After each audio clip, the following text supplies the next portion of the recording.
My friends, listen carefully, because tonight I do not come to flatter you with illusions of kindness or empty promises of comfort.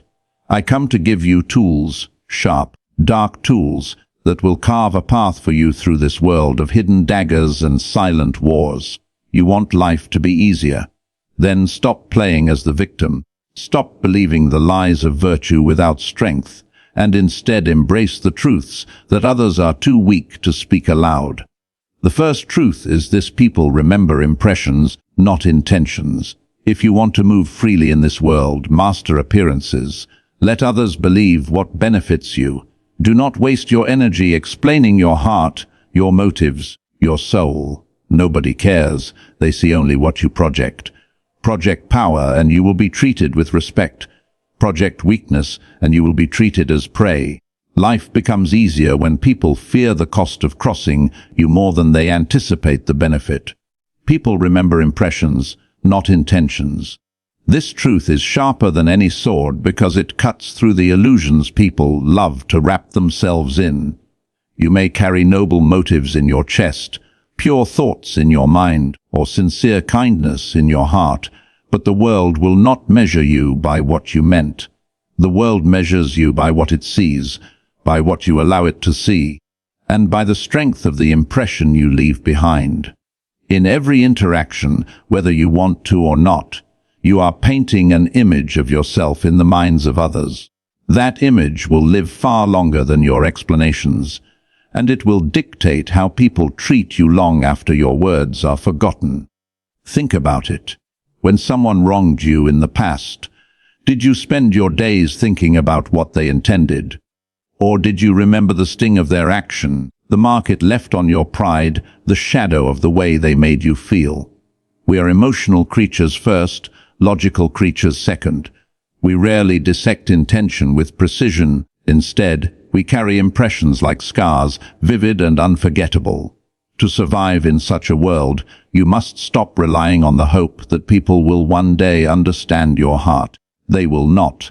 They will only understand the picture you gave them, the one etched into their memory by your presence, your tone, your actions, your aura. This is why appearances must be mastered, not ignored. Many fools deceive themselves with phrases like, "I don't care what people think of me."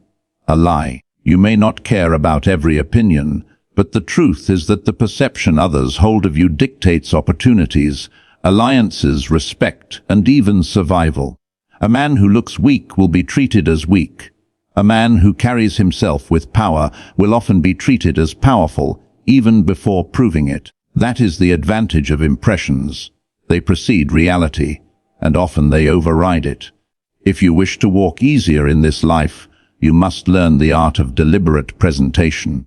This does not mean you must wear masks that suffocate you, but it does mean you must shape the mask others see. Your enemies are not inside your intentions, they are watching from the outside. When you walk into a room, they do not hear the goodness in your soul. They see your posture, your confidence, the sharpness in your eyes. If you stumble, hesitate, bow too deeply, or rush to please, the impression is stamped upon you: submissive, desperate, unworthy of respect. That impression, once made, becomes almost impossible to erase. People rarely rewrite the stories they tell themselves about you. So why give them anything less than the image you want to live on in their minds? Understand this well: life is theater, and every moment you are on stage. Some play their parts poorly, exposing every weakness, every insecurity, every unnecessary truth. They think honesty will win them admiration, but honesty without strategy is suicide. Others play their role with care. They know that people's eyes are always watching, their ears always listening, and their judgments always forming. The clever ones make sure each judgment falls in their favor, or at the very least, in their control. Consider the battlefield of politics, business, or even love. How many times has someone succeeded not because they were the most skilled, but because they left the strongest impression of competence? How many leaders rose to power not through good intentions, but through carefully crafted displays of strength? How many lovers won the heart not through pure affection, but through the aura of confidence and mystery. Impressions are shortcuts in the minds of others, and most people are too lazy to look beyond them. Exploit this laziness. If the world prefers to judge you by surfaces, then master the surface. Do not mistake this for vanity. This is not about clothes, wealth, or superficial charm, though these can serve you if wielded correctly. This is about energy. It is about the way you carry yourself when words are not spoken, the way your silence speaks louder than the noise of others, the way you look at someone and they feel the weight of your presence before you even open your mouth. This impression is worth more than 1,000 justifications of your intentions. You must also learn to differentiate between intention and impression in your dealings with others. When someone offers you excuses saying, "I didn't mean it that way," do not be deceived. Judge them not by their intent, but by the impression they left upon you. If the impression was disrespect, then that is what it was. If the impression was betrayal, then that is what it was. People may plead that their hearts were pure, but their actions have already written the truth that matters. In this, you will see the world with clarity, while others remain blinded by the fog of sentiment. This principle will also protect you from the weakness of over-explaining yourself. The desperate crave to be understood, so they waste breath defending every action, clarifying every word, justifying every decision. But the strong understand that no explanation can erase a poor impression, and the wise understand that a strong impression needs no explanation at all. When you embody this, you save your energy for action, not excuses. You let your presence speak, and you leave others with the feeling that you are not to be questioned. Every great figure in history has understood this instinctively. A general does not need his soldiers to know every intention behind a campaign. He needs them to feel his authority. A ruler does not need his people to understand his private struggles. He needs them to see his strength. A lover does not need endless declarations. He needs to create the impression of desire, stability, or mystery. When the impression is right, everything flows smoothly. When the impression is wrong, the noblest intentions collapse into dust. Ask yourself, when you die, will people remember your intentions or your impression? They will not sit at your grave pondering what you truly meant. They will remember how you made them feel, how you carried yourself, the image you left stamped in their minds. That will be your legacy. So why not control it while you live? Why not decide now what impression you wish to leave in every interaction, every room, every stage of life? This does not mean you must be cold or false at all times. It means you must be deliberate. If you wish to be remembered as generous, then let generosity be displayed in a way that cannot be ignored. If you wish to be respected, then remove from your conduct anything that whispers weakness. If you wish to inspire fear, then ensure that fear is etched in the very tone of your silence. Each choice you make, each gesture, each pause, is either strengthening or weakening the impression you leave. The paradox of life is that while intentions remain locked within you, impressions escape into the world and multiply beyond your control. They spread from mouth to mouth, they ripple across networks of people, they harden into reputation. And reputation, once formed, moves faster than you ever could, carrying your name to places you will never walk. It is the shadow of the impression you created, and it will either open doors for you or close them forever. So remember, people will not know the depths of your soul. They will know only the surface you show them, and in this world, the surface is everything. The second truth: control information.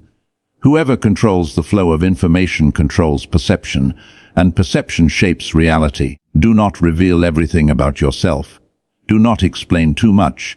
Speak in fragments, let silence do its work, let others wonder what you truly think. Mystery is a weapon more efficient than 1,000 words. When people cannot predict you, they tread carefully around you. And when they tread carefully, your path becomes smoother.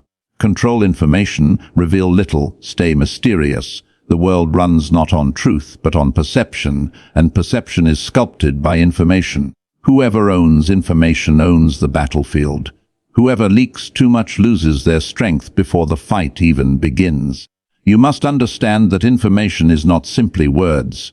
It is currency, it is power, it is leverage. The moment you reveal too much of yourself, you are handing over weapons to others, weapons they will one day use against you. Silence and mystery protect you far more effectively than explanations and transparency ever will. Most people cannot resist the urge to spill themselves open. They chatter about their goals, their fears, their plans, their emotions, thinking that others will admire their honesty or reward their vulnerability. But in truth, every word they reveal becomes a map, and others begin to study it, looking for weaknesses, predicting patterns, anticipating the next step. Once they know what you will do, they can cut you down before you even move. Once they know what you fear, they can press on it like a wound until you bleed. Once they know your secrets, they own you. Do not hand anyone such weapons. Let them guess, let them wonder, let them invent their own stories about you, for uncertainty breeds caution. Mystery, my friends, is not emptiness, it is power. When people cannot place you in a box, when they cannot predict what you will say or do, they tread carefully, because uncertainty is more terrifying than any clear threat. A lion that growls announces itself. A lion that waits in silence keeps every creature in the jungle uneasy. Your silence, your restraint, your refusal to overexpose yourself is what makes others hesitate. Hesitation is advantage, and advantage makes life easier. Think of how easily people are manipulated when they reveal too much. A man who confesses he desperately wants acceptance will be used by those who dangle approval. A woman who admits she fears abandonment will be controlled by those who threaten to leave. An ambitious worker who boasts of his dreams of promotion will find his rivals undercutting him before he even rises. Information given freely is not harmless. It is a contract written in your own blood. The more people know about you, the more strings they can tie around you. You become a puppet not by force, but by your own willingness to expose yourself. But the one who controls information wields power quietly. If you decide what to share, when to share it, and with whom, you hold the strings. You can feed people what they need to hear, not what you truly think. You can shift their perception with a single carefully chosen word, while keeping the truth locked away. The master strategist never reveals his whole plan, only enough to keep others moving in the direction he wants. The rest remains hidden until it is too late for anyone to resist. You must understand that control of information does not mean silence in every moment. Complete silence can make you irrelevant or forgotten. Control means selective disclosure, offering fragments that serve your purpose, while keeping the core of yourself untouched. Let people see enough to keep their curiosity alive, but never enough to truly know you. Feed them a single thread while you hold the entire fabric. Make them think they have discovered something important, while in truth they hold only a shadow. This illusion of access is often more powerful than actual access. In personal relationships, mystery preserves respect. When you reveal every detail of your life, every thought, every weakness, you dissolve into familiarity, and familiarity breeds contempt. But when you remain slightly beyond reach, when others feel there is always more to discover, they remain drawn to you, fascinated, cautious. Even love is strengthened by mystery. Desire thrives not in complete knowing, but in the tension of the unknown. Give too much, and you are taken for granted. Hold back and you remain significant. In the realm of power and influence, mystery creates the aura of superiority. The leader who speaks only when necessary, who chooses words like blades, will always command more respect than the one who fills the air with endless explanations. The negotiator who never reveals his bottom line always wins more than the one who lays all his cards on the table. The individual who smiles without clarifying what he thinks leaves others guessing, and in their guessing, they expose themselves. This is the hidden strength of silence. It forces others to speak, and when they speak, they reveal themselves. Think of the great manipulators of history. They never moved recklessly, never revealed their full hand. They leaked information in layers, playing allies against enemies, letting rumors work where direct declarations would fail. They understood that people believe not what is true, but what they think they have discovered. Give someone a hint, a fragment, and they will construct the rest of the story themselves, believing it to be their own conclusion. And when people believe something is their own conclusion, they defend it as if it were sacred. This is why control of information is not just defense, it is offense.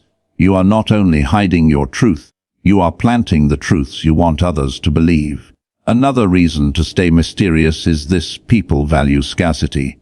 What is rare is respected, what is abundant is ignored. When you reveal little of yourself, you create scarcity. Your words become precious because they are not easily given. Your presence becomes valuable because it is not easily obtained. The less accessible you are, the more people will lean toward you, seeking what they cannot grasp. If you flood others with your thoughts and feelings, you become common, and what is common is disposable. Control of information also keeps you free. The man who reveals all binds himself to consistency. He must now live up to every declaration, every promise, every confession. But the man who reveals little keeps all options alive. He can shift his strategy, alter his path, reinvent himself, because nobody knows enough to hold him hostage. Secrecy is flexibility, and flexibility is survival. Observe how often people expose themselves without realizing it. A casual remark betrays jealousy. An unnecessary explanation betrays insecurity. A nervous laugh betrays guilt. Those who cannot control their words and gestures are transparent, and transparency is vulnerability. But those who can master themselves, who reveal nothing unless it serves a purpose, are untouchable. People look into their eyes and see only a wall, and walls inspire both fear and respect. To control information is to create distance between yourself and the chaos of others. You are not dragged into petty dramas because you have given them nothing to use against you. You are not manipulated by rivals because you never showed your true plan. You are not weakened by betrayal because you never handed anyone the full truth.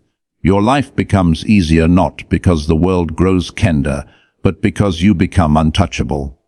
When you reveal little, others reveal more. Silence is a mirror that forces people to fill the void. They grow uncomfortable with your restraint, so they rush to speak, to explain, to impress, to confess. And in their rush, they expose everything you need to know about them, while you remain an enigma. Mystery turns the tables. Suddenly, they are the open book, and you are the one reading. And the one who reads holds power over the one who is read.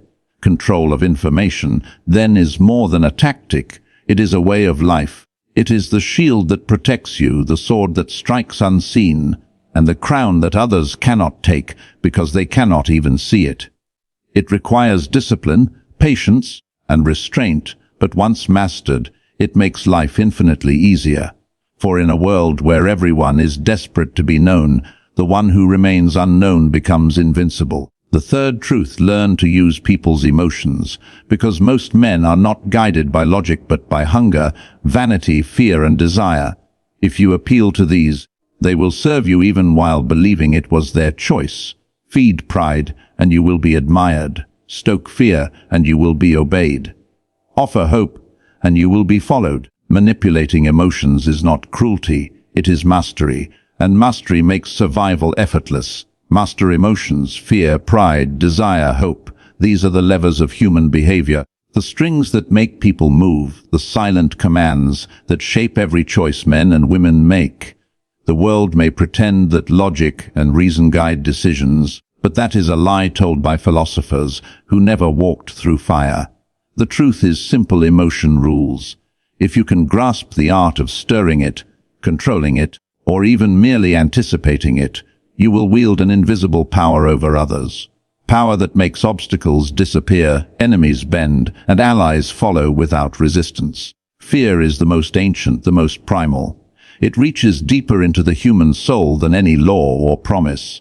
When a person is afraid, their mind narrows, their options shrink, and they become pliable. To use fear does not always mean screaming threats or showing violence. It is often far more subtle. It can be the silent implication of consequences, the unspoken possibility of punishment, the glance that says, "Cross me, and you will regret it." Fear is efficient because it requires no constant reinforcement. A single sharp moment of fear can last in a person's memory for years, shaping their choices long after the cause has passed. The one who understands this can rule without lifting a finger, for their very presence becomes a reminder of what could happen if disobedience were ever chosen. Pride, on the other hand, is the most deceptive of emotions. People hunger for respect, for validation, for the feeling that they are greater than they are. If you give them pride, they will serve you willingly, believing they act out of their own importance. To manipulate pride is to feed vanity at just the right moments, compliment a rival's intelligence before asking them to do something foolish, flatter a subordinate's abilities before chaining them to a heavier burden, stroke the ego of the insecure, and they will carry your weight as though it were their own victory. Pride blinds men more effectively than fear ever could, for a man who believes he is respected will not even see the chains you place around him. Desire is the engine of the world. Desire makes men gamble their fortunes, betray their allies, and sacrifice their morals. It comes in many forms: lust, greed, ambition, hunger for pleasure, craving for recognition. To master desire, you must understand what people want most and place yourself as the gatekeeper to that satisfaction. If they desire wealth, let them believe you hold the key to it. If they desire love, position yourself as the bridge to it. If they desire status, appear as the one who can grant it. People who burn with desire are easy to lead, because they believe you are the answer to their yearning. To deny them completely is to risk rebellion, but to feed them in controlled portions is to keep them hungry, loyal, and dependent. This is why rulers, employers, and seducers alike understand the art of rationing desire, never fulfilling it completely, but always leaving enough taste to keep the hunger alive. Hope, though soft in sound, is perhaps the sharpest of all. Fear compels obedience, pride lures loyalty, desire enslaves ambition, but hope chains the soul itself. A man in despair will risk everything, but a man with hope will endure anything. He will suffer in silence. He will wait through hardship. He will accept indignities, all because he believes that tomorrow will bring a better outcome. Hope is the drug that dulls pain, the light that makes even chains bearable. If you can give people hope, you can lead them through storms they would never endure on their own. And the most dangerous form of hope is the vague, distant kind, the hope that is never fulfilled but never denied. The people who cling to such hope become permanent servants, always waiting, never realizing they have been deceived. To master these emotions, you must first master them in yourself. You cannot wield fear if you tremble at shadows. You cannot manipulate pride if you are enslaved by your own vanity. You cannot exploit desire if you are blinded by your cravings. And you cannot control hope if you are addicted to it yourself. You must stand apart, cold enough to see clearly what others cannot. That detachment allows you to pull strings without becoming tangled in them. When you see a man puffing up his chest, you know pride drives him. When you hear a woman bargaining nervously, you know fear whispers in her ear. When you notice eyes linger too long on wealth, status, or flesh, you see desire steering the will. When you hear desperate talk of a better future, you know hope has blinded reason. Others may be swept along by these currents. You must stand on the shore and redirect the flow. It is also necessary to remember that no single emotion rules all the time. A clever manipulator blends them, weaving fear with hope, desire with pride. A ruler may terrify his subjects into obedience while offering them hope of prosperity. A seducer may ignite desire while flattering pride. A commander may instill fear of punishment while feeding the pride of victory. Each situation demands a different mixture, like a poison carefully brewed. Too much of one and the victim resists. The perfect balance makes them not only compliant but grateful. Notice also that emotions are contagious. Fear spreads like fire in a crowd. Desire infects like disease when one person reaches for wealth or pleasure and others imitate. Pride grows in groups when recognition is dangled like a prize. Hope can sweep through masses like a tide, sustaining them even in suffering. To control one person's emotions is power. To control the emotions of a group is dominion. That is why leaders throughout history have not relied on logic or law, but on spectacle, ritual, and symbols. They ignite emotions that unify, that overwhelm, that erase individuality, until whole crowds move as one body, driven not by reason but by the strings you pull. Understand, too, that emotions are not permanent. They flare, they fade, they transform. A man afraid today may grow reckless tomorrow if fear is not maintained. Pride can turn into resentment if flattery is withdrawn too soon. Desire, if fully satisfied, may decay into boredom. Hope, if continually disappointed, may collapse into despair. Thus, mastery of emotions is not a single act but a constant practice. You must watch carefully, adjust your approach, feed what must be fed, starve what must be starved, always keeping balance so that others remain within your control without realizing it. Finally, never underestimate how much easier life becomes when you stop expecting reason from people. Do not waste your breath arguing with logic against a man whose pride is wounded. Do not expect gratitude from one who is consumed by desire. Do not expect courage from one paralyzed by fear. Do not expect action from one drowned in false hope. Instead of fighting emotions with reason, redirect emotions with greater emotions. Overcome fear with pride. Overcome despair with hope. Overcome hesitation with desire. This is how you move people without resistance, because they believe they are moving themselves. To master fear, pride, desire, and hope is to master the very foundation of human behavior. These are not weaknesses to despise but instruments to play, strings to pluck, fires to stoke or extinguish at will. Most men remain slaves to these forces, tossed from one emotion to another, never seeing the patterns. But the one who steps above them, who learns to command them, discovers that others stop being obstacles and start becoming tools. And when people become tools, life bends to your will. The fourth truth: choose your battles like a hunter chooses his prey. Not every insult requires a response. Not every attack requires a counterstrike. Reserve your strength for the moments that truly matter. Strike only when the victory will echo loudly enough to make others think twice before challenging you again. This is not cowardice. This is strategy. And strategy, my friends, is the difference between exhaustion and triumph. Choose your battles wisely. Strike only when victory matters. The instinct of the foolish is to fight every insult, to respond to every challenge, to chase every opportunity for conflict, as if constant struggle were proof of strength.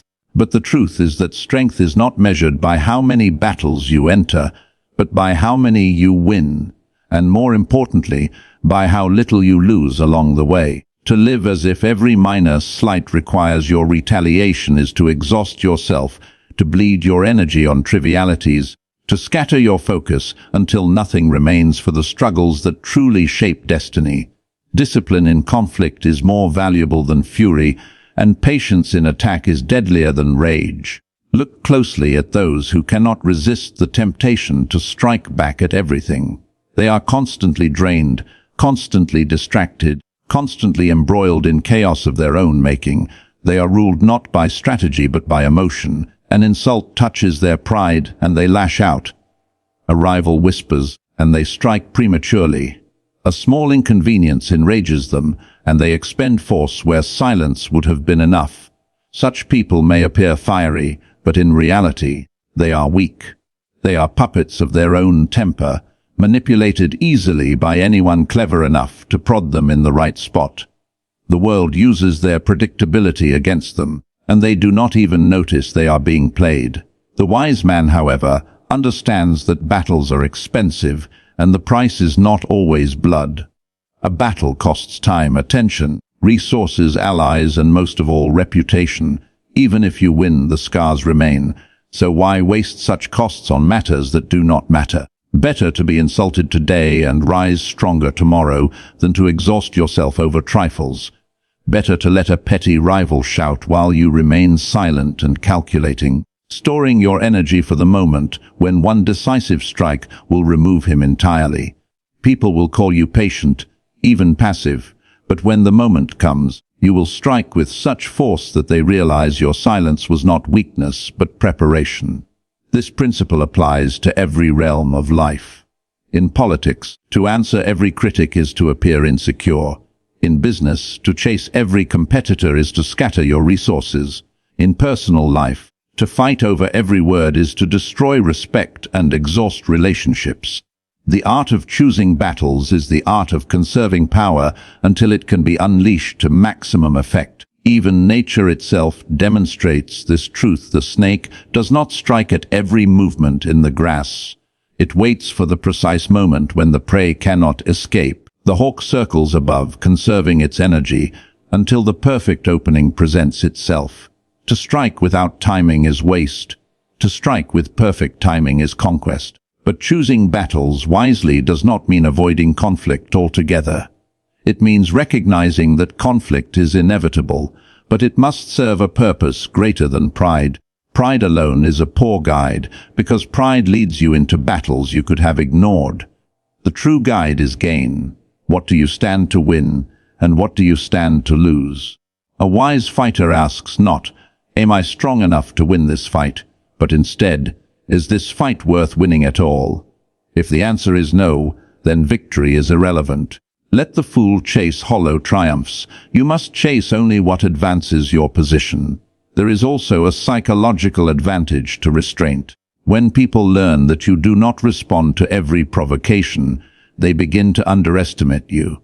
They mistake patience for indifference, silence for weakness. They grow bolder in their taunts, louder in their challenges, more careless in their actions. They reveal their weaknesses openly, convinced that you lack the will to strike. And when you finally choose the right battle, your strike will fall with such surprise and weight that they will crumble completely. Their arrogance becomes your weapon, sharpened by your restraint. Furthermore, the battles you do not fight matter as much as the battles you do. Every act of restraint builds an image of control, and control is feared more than aggression. Aggression is common. Dogs bark, men shout, crowds rage. But control is rare, and what is rare is respected. People may mock your silence in the moment, but deep down they fear it, because silence cannot be measured.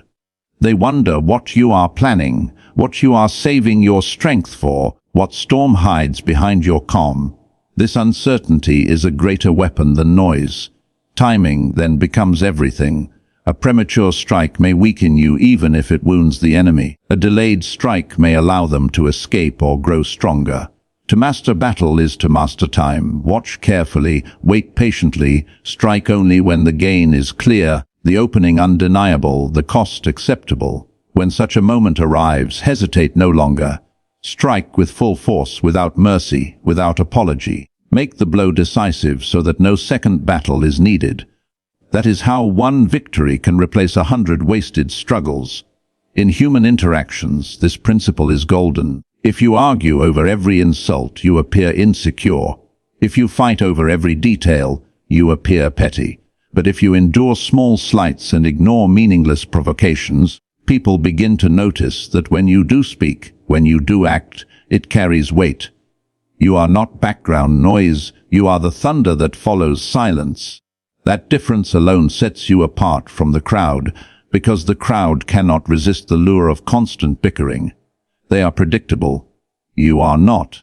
This also creates psychological leverage.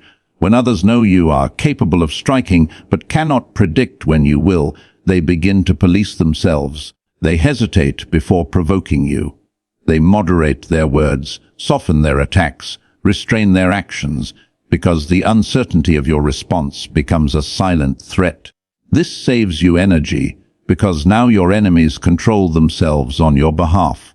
You dominate them not through endless effort, but through selective precision. Remember also that some battles are not fought with fists or words, but with silence. Refusing to react can be deadlier than retaliation. Letting someone's insult hang unanswered can expose their insecurity more than any response. Allowing rivals to compete with each other while you wait in the shadows can grant you victory without lifting a hand. Sometimes the greatest strike is no strike at all, because patience forces others to destroy themselves. The wise know that some enemies do not need to be crushed. They will collapse under the weight of their own mistakes if you simply give them the space. But when you do choose to strike, make it memorable. Half-hearted battles achieve nothing but prolonging conflict. A weak attack teaches your enemy you are not dangerous, and they will return again and again. A decisive strike teaches them not to return at all. When you finally decide that this battle is worth your time, your energy, your resources, unleash everything. Burn the lesson into the memory of all who watch. You may be silent most of the time, but when you choose war, the result is destruction. This reputation will carry forward, and it will save you from countless future conflicts, because people will remember not your silence but your storm. In the end, to choose your battles wisely is to live above the noise of constant struggle. It is to conserve your strength for the moments that truly alter the game. It is to watch while others waste themselves on pettiness, knowing that your silence today is the seed of your triumph tomorrow. And when the moment arrives, when the strike is unavoidable and the victory undeniable, it is to act with such precision and force that the world itself bends around your choice. The fifth truth: never beg for respect, engineer it. People respect strength, confidence, and the refusal to bend where others break. If you want others to value you, stop lowering yourself to their approval. Force them to rise to yours. Respect flows naturally toward those who carry themselves as though they already possess it. Walk into a room as though you own it, and watch how quickly others adjust their behavior. Life bends to those who refuse to bend. Never beg for respect, engineer it. Respect is not a gift handed to you out of goodwill, nor is it won by simply existing. It is not secured through kindness alone, nor through pleading or endless attempts to prove your worth to those who doubt you. Respect is constructed, brick by brick, through deliberate actions, controlled appearances, and the refusal to bow where others expect you to. It is not something you ask for. It is something you force the world to give you by leaving it no other option. Look at those who beg for respect. They talk loudly about their worth, their dignity, their accomplishments, but their voices betray desperation. They demand recognition, yet their very demand exposes weakness. For when you must ask for respect, it means you do not possess it. Respect cannot be negotiated from a position of weakness. It can only be compelled from a position of strength. The more you beg for it, the further it slips from you. The man who insists on being taken seriously is rarely taken seriously. The one who commands without explaining why is the one people obey. To engineer respect, you must first embody the qualities that create it. Carry yourself with an unshakable confidence that does not depend on approval. Confidence is not arrogance, it is certainty. It is the stillness in your manner that tells others you are not here to compete for their attention, you are here to dominate the space. A man who walks into a room as though he belongs there is respected more than a man who pleads to be included. Confidence is built not on shouting, but on presence, not on demands, but on silent assurance. Others feel it before you speak, and they adjust their behavior accordingly. Consistency is another pillar. Respect is engineered by the discipline of keeping your word, holding your ground, refusing to waver in the face of pressure. The world respects the reliable, those whose actions do not contradict their image, whose choices are not easily swayed by emotion or weakness. If you want others to treat you seriously, then you must never betray yourself by bending unnecessarily. The man who shifts his stance to please everyone ends up pleasing no one. But the one who maintains a standard, clear, firm, and unmovable, forces others to either rise to meet it or fall beneath it. In both cases, respect grows. You must also understand that respect is engineered through boundaries. If you allow others to cross your lines without consequence, you teach them that you are not to be respected. Every time you tolerate disrespect, you erode your authority. People test limits naturally, and if they discover yours are weak, they will continue to exploit them. But when you enforce boundaries without hesitation, you condition the world to approach you with caution. The one who does not allow mistreatment creates an aura that precedes him. Others know instinctively that certain behaviors are unacceptable. This is not cruelty, it is command. Respect is also built through the art of selective distance. When you make yourself too available, too eager to be liked, too desperate to be accepted, you lower your value in the eyes of others. Scarcity breeds value. The one who is not easily accessible becomes significant. The one who withholds his attention, who does not waste his time on every person or situation, makes others fight for his presence. This distance creates the impression of superiority, and impressions, once formed, are difficult to erase. Do not cling to people, let them cling to you. Do not chase opportunities. Position yourself so opportunities chase you. Respect follows naturally when others must reach upward to grasp what you withhold. And yet, engineering respect is not about arrogance or domination for its own sake. It is about establishing a frame that others cannot ignore. If you want life to bend to you, then you must construct an image that makes resistance costly. This means using silence as much as words. When others insult you, often the most powerful response is no response at all, because silence forces them to confront their own insecurity. When others challenge you, sometimes the best strike is not immediate anger, but calm, deliberate action that leaves them stunned. Rage can be dismissed as emotion, but calm authority cannot be ignored. Fear and respect often walk hand in hand, but they are not the same. Fear alone may secure obedience, but it does not always secure admiration. Respect, however, can include fear, admiration, and even loyalty. The difference lies in control. To engineer respect, you must know when to allow fear to sharpen your presence and when to allow admiration to soften it. Too much fear and you create rebellion. Too much softness and you invite exploitation. Balance the two and you become untouchable. People respect the one who can punish but chooses restraint, the one who can dominate but prefers composure, the one who could destroy but instead builds. To truly command respect, you must also produce results.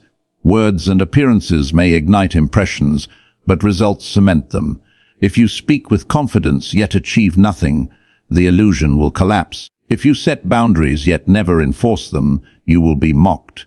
If you posture without substance, eventually the mask will crack. Respect is not built on talk. It is built on the evidence of power. Win the battles that matter. Achieve the goals you declare. Show the world, again and again, that your presence is tied to outcomes. People do not argue with results. They may dislike you, they may envy you, but they will respect you because success is undeniable. Respect must also be engineered in the way you treat yourself. If you do not respect your own time, your own values, your own dignity, no one else will. If you let yourself be disrespected in private, you invite it in public. Carry yourself with the same standard in solitude as you do in front of others. Discipline yourself when no one is watching, and the strength you build will radiate outward when everyone is watching. The self-respecting man does not need to demand respect. It flows naturally toward him, because others sense he already possesses it within. The art of engineering respect is a lifelong discipline. It demands awareness, consistency, and the courage to endure misunderstanding. Many will not like you for it. Some will resent the boundaries you enforce. Others will envy the composure you display, but their feelings are irrelevant. Respect does not require affection. It requires recognition, and recognition is born when people know they cannot dismiss you, cannot control you, cannot bend you. The engineer of respect does not seek applause. He seeks acknowledgement, even from enemies, that he is a presence to be reckoned with. And when respect is established, life becomes easier. Doors open not because you ask, but because your presence demands it. People hesitate to betray you because they fear the cost. Allies remain loyal because they feel the weight of your standard. Enemies think twice before striking because they remember how you do not bend. Respect transforms the battlefield, reducing the number of battles you must fight. It turns your silence into authority, your presence into command, your life into one where you no longer beg for anything, because everything bends toward you. The sixth truth: exploit predictability. Most people are creatures of habit, slaves to their routines and emotions. They telegraph their weaknesses every day in the way they speak, the way they react, the way they cling to comfort. Study them. Watch where they hesitate, what they avoid, where they crumble. Once you know their pattern, you can anticipate every move, control every outcome. To see the world this way is to play a game where every piece is already in your favor. Most people believe they are complex, unique, and unpredictable. They tell themselves their choices are free, their actions spontaneous, their lives guided by individuality. But strip away the illusions, and you will see that the majority are bound by chains they cannot see: habits, emotions, fears, and desires that repeat in endless cycles. People are creatures of routine, and in their predictability lies your power. To exploit predictability is to step into a game where your opponent's moves are written in advance, and all you must do is learn to read them. Once you do, control is no longer difficult. It is effortless. Think about how easily people betray their patterns. Their speech repeats itself, their reactions follow familiar rhythms, their decisions are guided by the same impulses over and over. The man who boasts will always boast. The coward will always hesitate. The jealous will always plot. The greedy will always reach too far. Observe them long enough, and you begin to see that their supposed choices are nothing more than reflexes. Like clockwork, they wind themselves into the same mistakes. If you want life to be easier, learn to study these patterns with a cold and patient eye. The way someone responds to praise will tell you how they crave validation. Some will glow, intoxicated by compliments, and this tells you they can be guided by flattery. Others will grow suspicious, their pride wounded by the idea that someone is trying to manipulate them. This tells you they crave independence, and their weakness is their need to appear untouchable. The way someone reacts to criticism will tell you whether they are fragile or defiant. Fragile people crumble at the first sign of disapproval. Defiant ones double their efforts to prove you wrong. Both can be controlled, one through reassurance, the other through carefully placed challenges. Habits reveal even more. Watch how people move through their days. They rise at the same hour, eat at the same places, complain about the same problems, interact with the same circle of people. Their routines are cages, and inside those cages they are blind. They assume tomorrow will be a mirror of today, and because of this assumption, they leave themselves exposed. If you want to anticipate someone's choices, learn their habits. Once you know what they always do, you can predict what they will never do. And in that blind spot, you find your advantage. Predictability also comes from emotions. People believe they act rationally, but in truth they are puppets of their feelings. Fear makes them retreat. Anger makes them reckless. Envy makes them self-destructive. When you know which emotion grips a person most tightly, you can provoke it at will. The fearful can be kept silent with threats. The proud can be driven into mistakes by challenging them. The greedy can be trapped with the promise of reward. People do not change these weaknesses, they only disguise them. But beneath every disguise, the same strings wait to be pulled. Think of conflict. Most people respond to conflict in one of two ways: flight or fight. But the way they choose never changes. The one who retreats will always seek escape. The one who attacks will always escalate. Knowing this means you can plan 3 moves ahead. You can lure the coward into submission by showing force, or bait the hot, headed into a trap by giving them the illusion of victory. You do not need to outfight them. You only need to let their nature undo them. Predictability makes enemies destroy themselves. But it is not only individuals who are predictable. Groups, societies, entire crowds follow patterns. A crowd is always more emotional than rational. Stir their fear, and they scatter. Stoke their anger, and they riot. Feed their hope, and they follow blindly. History repeats itself not because fate demands it, but because human nature does not change. Exploit this truth, and you will always be 2 steps ahead of those who still believe history is built on chance. Exploiting predictability requires patience. You must train yourself to listen more than you speak, to watch more than you act. Most people reveal themselves too quickly. They rush to show strength, to prove intelligence, to display emotion. But the wise observer remains still, waiting, gathering details. In time, patterns emerge. The man who interrupts others will always interrupt. The one who gossips once will gossip again. The woman who betrays once will betray again. People tell you who they are. You only need the discipline to notice and remember. And when you act, do not act directly. Use their predictability against them in ways they cannot see. If someone always rises to anger when mocked, plant the seed of insult subtly and watch them lose composure. If someone always tries to outshine others, feed them situations where their need for attention leads them into error. If someone always takes the easy path, give them options where the easy choice benefits you. They will believe they are acting freely, but in truth, they are dancing in a cage of their own design. Exploiting predictability also gives you freedom. When you know the likely outcomes of others' behavior, you do not waste energy in anxiety or doubt. You see the road ahead with clarity.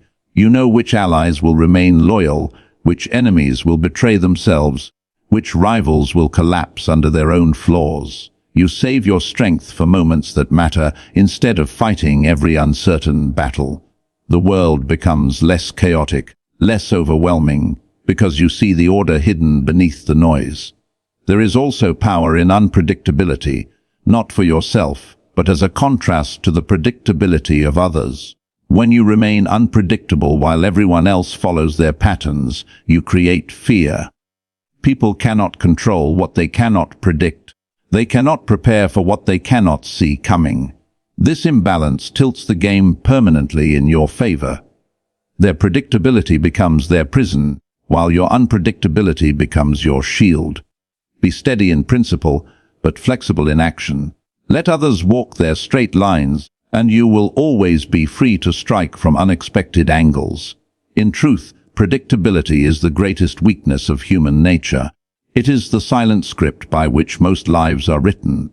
People think they are free, but they are bound by fear, vanity, greed, habit, and the endless cycle of emotion. The moment you see this, you stop being one of them. You stop stumbling in the dark, hoping for luck, and instead begin moving with certainty. You stop reacting to the world and start shaping it. And when the world becomes predictable, it becomes yours to control. The 7th and final truth: cultivate detachment. Do not allow your heart to chain you to weakness. Care for people, yes, but never to the point where their chaos becomes yours. Detachment is not coldness, it is freedom. When you can walk away from any situation, any alliance, any bond without breaking, you are unshakable. Those who are unshakable cannot be enslaved by betrayal, disappointment, or loss. They move forward, always forward, while others are frozen in grief. That, my friends, is real power. Cultivate detachment. For without it you will forever be at the mercy of others. Most people live chained to emotions, drowning in their attachments, clinging desperately to relationships, possessions, and identities that in the end enslave them. They confuse love with dependence, loyalty with weakness, hope with blindness. And when these attachments are threatened, they break, they beg, they surrender everything just to hold on. This is why so many suffer endlessly, while a few move forward with power and clarity. Detachment is not indifference. It is not the absence of care. It is the mastery of self so complete that nothing outside of you can dictate your strength. Think of the man who ties his happiness to the approval of others. He spends his life seeking validation, pleasing those who do not respect him, fearing rejection like death itself. His value rises and falls with the shifting opinions of the crowd. He is a slave, not to chains of iron, but to whispers and glances. Now imagine the man who respects himself first, whose worth is not borrowed but self-created. He can walk into any room, face any insult, endure any silence without being shaken, because he does not tie his identity to others. That man is detached and therefore free. Detachment means being able to step away, not because you do not feel, but because you refuse to be ruled by what you feel. It means you can love deeply without losing yourself, that you can fight fiercely without letting hatred consume you, that you can enjoy success without being blinded by pride. The detached man enjoys, but does not cling. He suffers, but does not drown. He moves through life like a master of storms, untouched by the chaos that consumes those who cling. To cultivate detachment, you must begin by mastering the art of letting go. Let go of possessions, for possessions possess those who worship them. The man who builds his identity on wealth becomes fragile when wealth is lost. The one who defines himself by status collapses when stripped of it. True power lies in using wealth and status as tools, not prisons. If you can enjoy them while they last but walk away without grief when they are gone, you cannot be broken. What can the world threaten you with if you have already accepted its impermanence? Detachment also means letting go of the need to control others. Most people exhaust themselves trying to bend the will of everyone around them, friends, lovers, children, enemies. They rage when others disobey, despair when others betray. But the detached person knows that control over others is an illusion. You cannot dictate another's heart. You can influence, manipulate, guide, but in the end, each person chooses their own path. Clinging to control only breeds frustration. Instead, the detached man controls what is within his reach, his mind, his actions, his reactions. And by mastering himself, he often finds others bending naturally to his gravity. But perhaps the most difficult detachment is from the past and the future. Most people live trapped between regret and fear. They replay old wounds like broken records, or they obsess over what may come tomorrow. In both cases, they are absent from the present, slaves to moments they cannot touch. Detachment frees you from this prison. It allows you to look at the past without being chained to it, to glance at the future without being paralyzed by it. The detached man carries his past as a lesson, not a burden, and faces the future as a battlefield, not a nightmare. He walks in the present moment as though it is the only ground that matters, because it is. Do not mistake detachment for weakness. In truth, it is strength in its purest form. The one who clings is fragile, because his heart can be torn from him at any moment. The one who detaches cannot be manipulated, because there is nothing you can threaten him with. What do you offer the man who does not crave approval? What do you take from the one who is prepared to lose? What can you do to the person who has trained himself to endure both love and loneliness, victory and loss, without being consumed? That person is unshakable, untouchable, dangerous in the eyes of the world. In relationships, detachment makes you powerful. It prevents you from becoming desperate, from lowering your value for the sake of someone who does not see it. It keeps you from tolerating betrayal, from clinging to those who drain you. You can walk away without hesitation, not because you do not care, but because you value yourself too highly to beg. And paradoxically, it is those who can walk away who are most respected, most desired, because their presence is never born of need but of choice. Detachment makes your loyalty more valuable, for it is given freely, not out of desperation. In ambition, detachment keeps you sharp. It prevents you from becoming arrogant when you win or broken when you lose. You can pursue goals without being consumed by them, because you know that victory is sweet but not eternal, and defeat is bitter but not fatal. The detached man does not stop moving because he failed once, nor does he become careless because he succeeded once. He understands that life is fluid, ever-changing, and only the one who is not chained to outcome can keep moving forward no matter what happens. Detachment also shields you from manipulation. Manipulators thrive on attachment. They exploit your fears of loss, your hunger for approval, your clinging to comfort. They whisper threats of abandonment, promises of reward, illusions of belonging. But if you are detached, their weapons turn to dust in their hands. You cannot be blackmailed with rejection if rejection does not terrify you. You cannot be bribed with attention if attention does not define you. You cannot be caged by comfort if you have trained yourself to endure discomfort. The detached person is immune to the traps that ensnare the masses. Cultivating detachment requires discipline. You must confront your own fears and desires, tear them apart, and see them for what they are. You must ask yourself, what am I afraid to lose? Whose opinion controls me? What chains have I placed around my own neck? Then, one by one, you must break them. Train yourself to go without praise, and watch how your strength grows. Endure solitude without distraction, and watch how your spirit hardens. Sacrifice small comforts, and watch how little power discomfort has over you. Each step makes you freer, each cut of the chain makes you stronger. When you live with detachment, you no longer cling to illusions. You accept reality as it is, not as you wish it to be. You deal with people as they are, not as you dream they could be. You face the world with clear eyes, because you are not blinded by the terror of loss. Detachment does not make life colder. It makes life lighter. Without the weight of endless fear and clinging, you move with clarity, with speed, with certainty. While others drown in their attachments, you walk forward untouched, carrying only what serves you, discarding the rest. And in this, you find the highest form of freedom. Not freedom given by others, not freedom granted by circumstance, but freedom carved within yourself. Detachment makes you unshakable in love, unbreakable in conflict, unstoppable in ambition. It strips the world of its power over you, until nothing outside can command your inside. And in that stillness, in that independence, lies the kind of strength that bends the world quietly in your favor. So remember, life does not reward the soft, the naïve, or the endlessly forgiving. It rewards those who understand that behind every handshake lies calculation, behind every smile a potential trap, behind every bond a negotiation. If you wish for life to be easier, embrace the darkness within you, not as an enemy but as an ally. Use it with precision, with discipline, with clarity.